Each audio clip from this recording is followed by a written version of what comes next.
평안하셨습니까? 송지호입니다. 사람이 아침에 일어나서 잠에서 완전히 깨기 위해서는 세 가지 요소가 필요하다고 합니다. 먼저 몸이 깨어나기 위해서는 기지개를 피는 운동이 필요하고요. 정신을 깨기 위해서는 활짝 웃는 미소가 필요하다고 합니다. 마지막으로 영혼이 깨어나려면 사랑해라는 고백이 필요하다고 하는데요. 날마다 하나님은 우리에게 사랑의 음성을 들려주십니다. 그런데 그것을 듣지 못하고 깨닫지 못해서 고난의 길로 들어설 때가 있습니다. 오늘 이스라엘 백성도 이런 문제를 만나게 되는데요. 말씀 함께 읽어보도록 하겠습니다.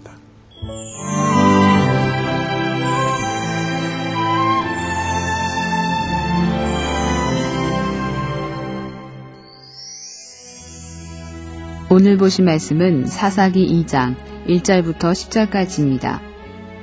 여호와의 사자가 길갈에서부터 보김으로 올라와 말하되 내가 너희를 애굽에서 올라오게 하여 내가 너희의 조상들에게 맹세한 땅으로 들어가게 하였으며 또 내가 이르기를 내가 너희와 함께한 언약을 영원히 어기지 아니하리니 너희는 이 땅의 주민과 언약을 맺지 말며 그들의 제단들을 헐라 하였거늘 너희가 내 목소리를 듣지 아니하였으니 어찌하여 그리하였느냐.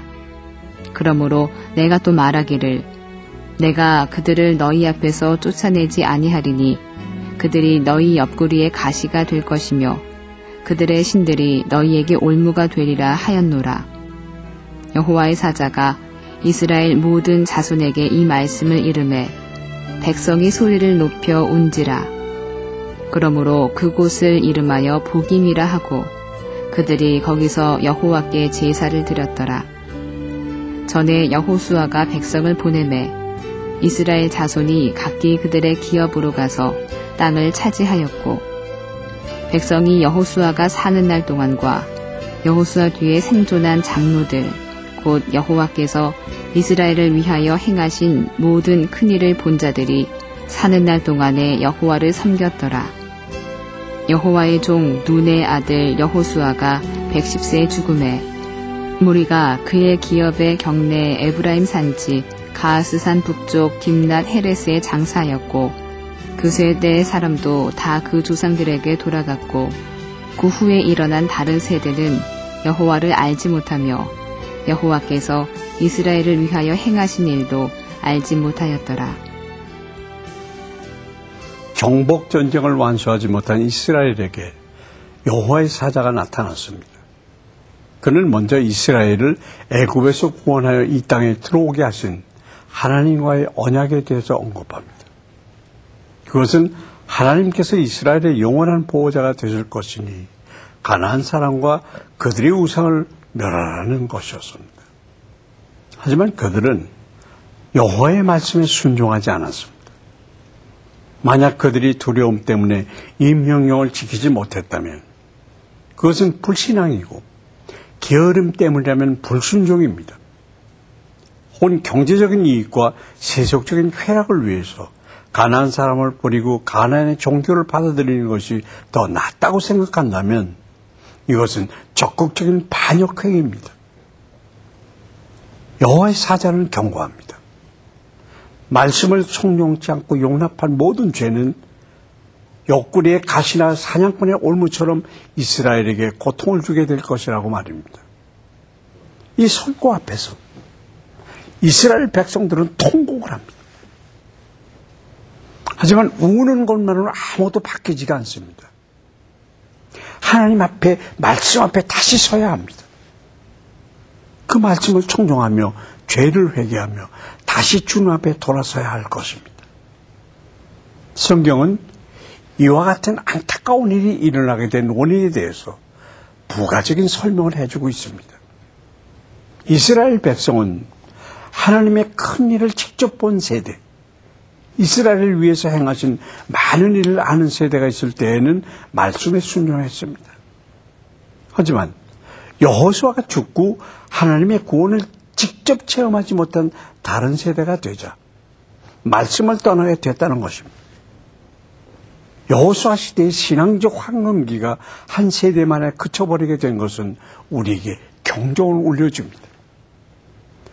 우리는 자녀에게 물질적인 풍요와 함께 종교적인 습관만 심어주면 별 문제가 없을 것이라는 안이한 생각을 가지고 있습니다. 하지만 교포 2세가 국어를 읽는 것보다 우리의 신앙 2세가 하나님을 잊을 확률이 더 높다는 현실을 분명히 인식해야만 합니다. 성경은 다음 세대에 대한 신앙교육의 중요성을 수없이 강조하고 있습니다. 우리는 우리의 신앙이 당대에서 끝나지 않고 도리어 다음 세대가 우리보다 더 하나님께 신실할 수 있도록 신앙교육에 최선을 다해야 합니다. 우리 자녀들은 어떻습니까? 우리는 아이들에게 무엇보다도 하나님과의 인격적인 교제를 신앙의 유산으로 물려주기 위해서 힘써 기도해야 할 것입니다.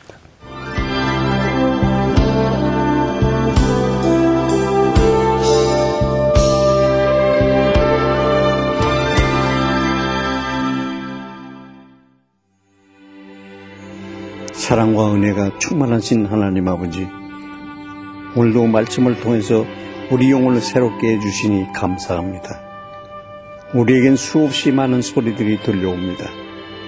그 가운데서 하나님의 음성을 분별하게 하시고 온전히 그 말씀에 따라 순종하는 주의 백성들이 되게 하여 주시옵소서.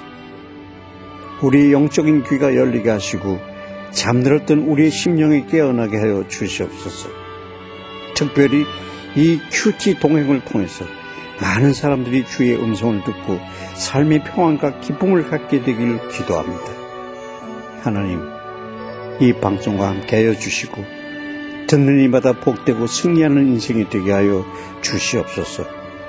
예수님 이름으로 기도합니다. 아멘.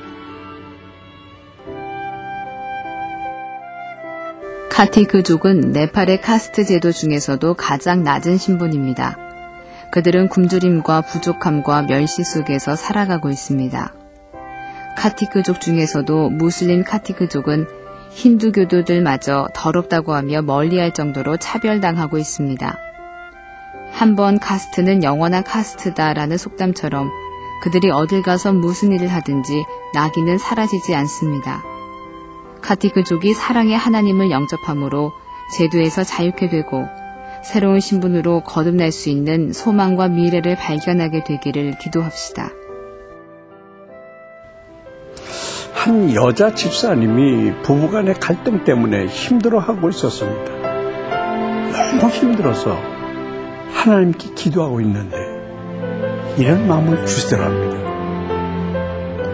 네가 목숨을 바쳐 선교지로 나가고 싶으냐? 사람의 마음이 바로 선교지다. 이미 내가 너를 선교지로 불렀다. 나는 그를 사랑하라고 너를 부른 것이다. 그렇습니다. 내나만 선교지에 가지 않더라도 내 남편, 내 아내를 사랑하는 일, 이것이 외국에 나가 선교하는 것만큼이나 중요한 것입니다.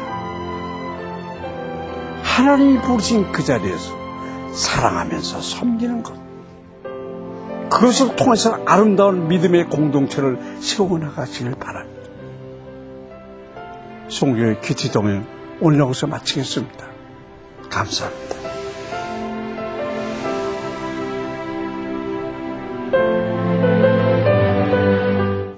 이 프로그램에는 GTM에서 큐티 교재 GT를, 책으로 만나는 성지 순례 답사기 바이블 루트를, 수아영에서 기초 화장품을 협찬해 주셨습니다. 어느 지역 농산물이 좋을까? 강화도 송영김치 먹어봤어? 신선하고 아삭한 맛이 일품이야. 강화 섬쌀은 어떻고? 깨끗한 지역에서 재배됐으니까 물기가 잘잘잘 흐르잖아. 이제부터 나도 하늘은 높고 말은 살찐다는 10월 글로벌 문화대축제가 시작됐다. 온 거리가 즐겁다. 고향 호수예술 축제. 꽃향기 가득한 가을 꽃축제. 고품격 상품만 엄선한 100개 글로벌 상품대전. 어깨가 덩실덩실 절로 흥겨운 대한민국 막걸리 축제. 고양시 3대 체전 꿈다리 샤바라 파이팅입니다. 축제로 가득할 10월을 기대하시라.